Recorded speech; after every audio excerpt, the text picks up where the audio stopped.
The humiliation didn't end that day. It followed me home. It followed me into sleep. It followed me into every quiet moment when the world finally slowed down and my thoughts became louder. That night, the apartment felt smaller than ever. The walls were bare now. We had sold almost everything that once made it feel like a home. The television, the couch, even the mirror. All that remained was the thin mattress on the floor and a single bulb that flickered when the power returned for a few hours. I lay there listening to distant traffic and wondering how everything had fallen apart so fast. For years of love, gone. A future I believed in, gone. And somehow, I was the only one left carrying the weight of it all. The eviction notice came 2 days later, slipped under the door like an insult. Final warning. I sat on the floor, holding the paper in shaking hands. I had tried. I had begged my manager at work for extra shifts. I had called friends who were struggling just like me. Everyone was surviving. No one had space to save someone else. I stared at the numbers on the notice. They might as well have been written in another language. There was no way I could pay it. The landlord didn't knock. He unlocked the door. I was brushing my hair when it opened. He stepped in with 2 men behind him. "Time's up," he said flatly. I felt my chest tighten. "I just need 1 more week." I pleaded. "I'm working on it." He shook his head. "You said that last week." I looked around the empty room. "This is all I have. That's not my problem." One of the men started lifting the mattress. Another reached for the small suitcase that held my clothes. I stood there frozen, watching my life be packed away by strangers. "Please," I whispered. No one listened. Within minutes, everything I owned was in the hallway. The door closed, and the lock clicked. Just like that, I was homeless. I sat on the stairs outside the building for hours. People walked past. Some looked. Most didn't. The sun moved across the sky slowly, like the world wasn't in a hurry the way my heart was. I hugged my suitcase and cried. Not loud, just quietly, the kind of crying that feels endless. That night, I slept at a friend's place. On the floor, she had her own struggles. Children to feed, bills to chase. "I'm sorry," she whispered as she gave me a thin blanket. "I wish I could do more." I nodded, grateful, ashamed, broken. 2 days later, I lost my job. I had arrived early like always. My uniform was freshly washed, my hair pulled back neatly. I wanted to show I was still strong, still dependable. But my manager called me into the small office before my shift started. He didn't offer me a seat. "We're cutting staff," he said. My heart dropped. "I can work more hours." I said quickly, "I can take less pay." He shook his head. "It's already decided." I felt dizzy. "Please," I whispered. "I need this job." He sighed. "I'm sorry." That word again. Sorry didn't change anything. Sorry didn't pay rent. Sorry didn't stop my life from falling apart. I walked out of the building slowly, my uniform folded in my arms like something from a past life. People rushed past me heading to work, heading to futures. I had nowhere to go. That evening, I sat alone in a small park, my suitcase beside me, watching families laugh, couples hold hands, children chase pigeons. The world continued. Mine had stopped. Nights became the hardest. I would lie awake on borrowed floors, staring into darkness, my chest aching, my thoughts attacking me. Was I not good enough? Was I too poor to be loved? Did loving someone deeply make me weak? Had I wasted my life believing in someone who never planned to stay? I replayed his words again and again. Love doesn't pay bills. She held me back. I stayed out of pity.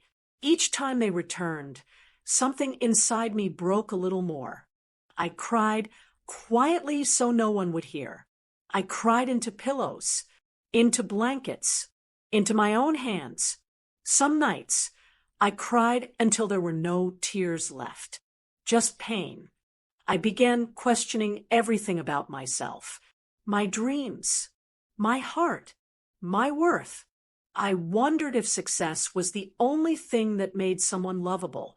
I wondered if being poor made me disposable. I wondered if I would always be the woman people left behind when life became hard.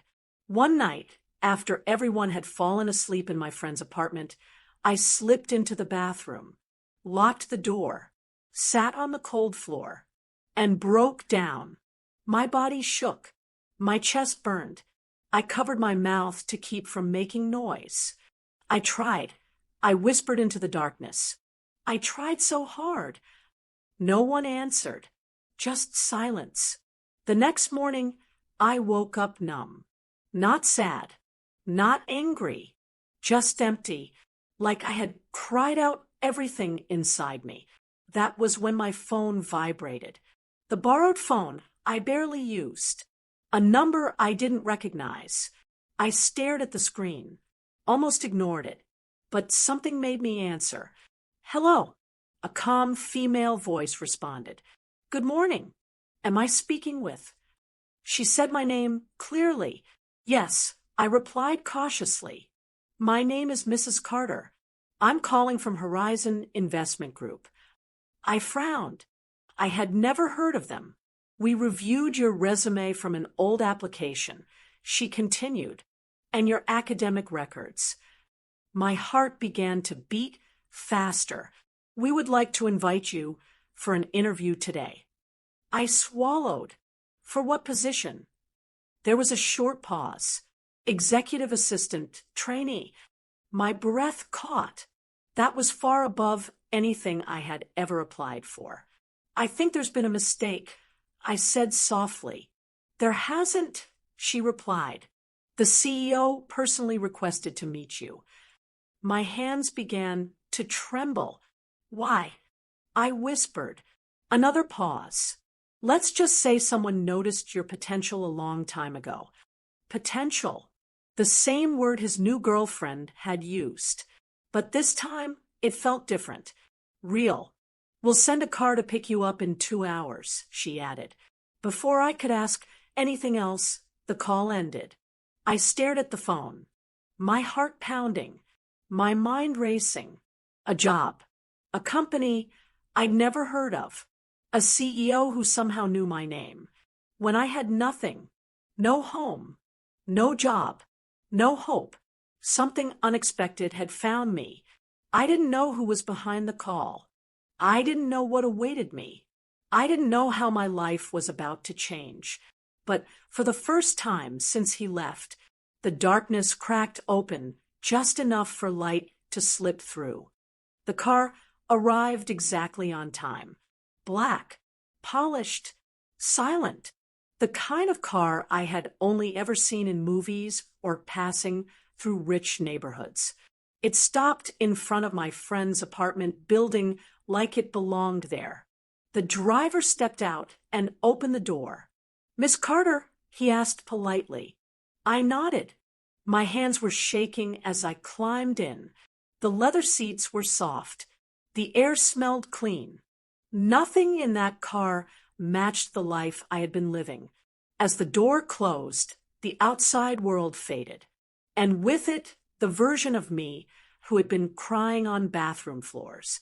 We drove across the city, past places I had never been, past tall buildings of glass and steel, past offices where people in suits walked with purpose. I pressed my forehead lightly against the window, afraid this was a dream, afraid I would wake up back on a borrowed floor. Horizon Investment Group stood like a tower against the sky, massive, modern, reflecting the clouds like it owned them. I stepped out of the car, slowly. My shoes were worn, my clothes simple, but the guard smiled warmly and held the door open. Inside, everything was quiet and polished. Marble floors, soft music, people walking confidently with tablets and files. No one looked rushed. No one looked worried about survival. This was a world built on certainty. A woman in a fitted suit approached me. "I'm Mrs. Carter," she said warmly. "Follow me." We walked through long hallways of glass offices. I could see meetings happening, screens filled with numbers, charts rising and falling, money moving, power in motion. My heart pounded. The interview room overlooked the city. Sunlight flooded the space. She handed me water. "We've reviewed your academic history," she said. "Top of your class in economics, advanced finance certifications, strategy competitions." I blinked. No one had mentioned those things in years. I had to stop pursuing corporate work. I said quietly, "My life changed." She nodded. "But your mind didn't." She slid a tablet across the table. "Let's test something." The screen showed a failing company's financials. Losses, debts, market decline. "What would you do?" she asked. I hesitated, then began explaining, not from memorized formulas, from instinct, from understanding. I pointed out wasted expenses, hidden assets, restructuring options, long-term investment plays. Her eyebrows slowly lifted. She didn't interrupt. She just listened. When I finished, the room was silent. "That's exactly what our senior analysts recommended," she said quietly. My breath caught. "You reached it in 7 minutes. Minutes later, the door opened, and everything changed. He walked in calmly, tall, confident, not flashy, the kind of presence that didn't demand attention. It commanded it naturally. Dark suit, relaxed posture, eyes that seemed to notice everything. "This is our CEO," Mrs. Carter said respectfully. My chest tightened. The CEO of the entire company. He looked at me, not like people usually did, not with judgment, not with pity, with interest, real focus. "Good morning," he said. His voice was steady. "Good morning, sir," I replied softly. He sat across from me. "I reviewed your academic record myself," he said. "Why did you leave the corporate track?" I hesitated, then answered honestly. "Life happened. I had to survive." He nodded slowly, "And yet your mind stayed sharp." He slid another screen toward me. "A complex market projection. This acquisition is failing," he said. "Tell me why." I studied it. My pulse raced. I pointed out currency, timing issues, overvalued assets, poor expansion strategy, hidden legal risks. He leaned back slightly, watching, listening. When I finished, a small smile appeared. Not proud, impressed. "You see patterns most people miss," he said. The room felt warmer. "You're hired," Mrs. Carter said suddenly. I froze. "Hired," I whispered. "As executive assistant trainee," she confirmed. "With growth potential." My heart pounded so loud I thought they could hear it. "Thank you," I said quickly. "Thank you so much." The CEO stood. "We'll be working closely," he said calmly. "Very closely." My first week felt unreal. A desk of my own. A computer. Meetings where real decisions were made. I listened. I learned. I absorbed everything. But something unexpected happened. They started asking my opinion. At first quietly, then openly. The CEO would pause mid-meeting. "What do you think?" he'd ask me. Executives twice my age would turn to listen. My stomach would twist, but I answered. And every time, the room grew silent. Because it worked. My ideas improved profits, avoided losses, saved millions. She's sharp, I overheard one director whisper. Where did he find her? I don't know, another replied. But the CEO watches her like an investment. He did, not in a strange way, in a thoughtful way. He'd ask about my thoughts on markets, about strategy, about risk, about growth. Sometimes after meetings, he'd call me into his office.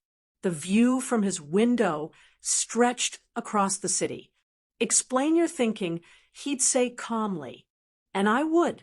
And he would listen, really listen, like my mind mattered, like I mattered. One evening, as most employees left, I was still working. He passed my desk. You don't have to stay late, he said gently. I want to, I replied. He studied me for a moment. Hard times teach discipline, he said. I looked up. How did you know? A faint smile appeared, because I recognize it.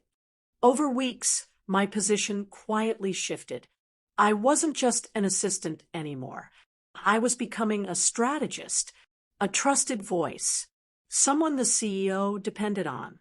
But something else was growing too. The way his eyes softened when I succeeded, the way he defended my ideas in meetings, the way he made space for me to speak, the way he remembered small things about me. Coffee without sugar. I liked quiet corners. I stayed late. And yet, there was something about his interest that felt deeper, intentional, like he had been waiting for me. One afternoon, I overheard two executives talking near the elevator. She's not just lucky. One said, he's been tracking her since university. What? The other whispered. Her competition wins. Her market papers. He noticed her years ago. My heart skipped. Tracking me? Since university? Why? That night, as I packed up my things, I glanced toward his office. The lights were still on. His silhouette stood by the window, looking out over the city, thinking, planning, watching the world move, and somehow watching me. I didn't yet understand why the most powerful man in that building had taken such interest in a broke woman with nothing. I didn't know what he saw in me back then. I didn't know what he planned now, but I could feel it. My life wasn't changing by accident. Someone had opened a door long before I even knew it existed. And the truth behind that door would change everything. To be continued. Thanks for watching. Please subscribe, like, and share.